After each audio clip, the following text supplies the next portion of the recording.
জামাতে ইসলামীর দলীয় সাবেক হুইপ জননেতা আলহাজ শাহজাহান চৌধুরী নারায়ে তাকবীর, নারায়ে তাকবীর।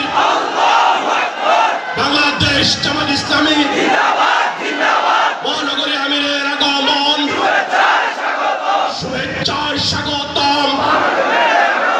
জামাত নেতার আগমন, শাহজাহান ভাইয়ের আগমন, প্রধান অতিথির আগমন।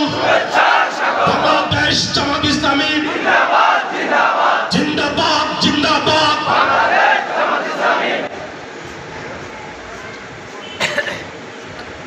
সম্মানিত উপস্থিতি, যেহেতু আমাদের শ্রদ্ধেয় নেতা আজকের প্রধান অতিথি জনাব আলহাজ শাহজাহান চৌধুরী ভাই আমাদের মাঝে উপস্থিত হয়েছেন, সঙ্গত কারণে আমি আমার বক্তব্য দীর্ঘায়িত করার সুযোগ নেই।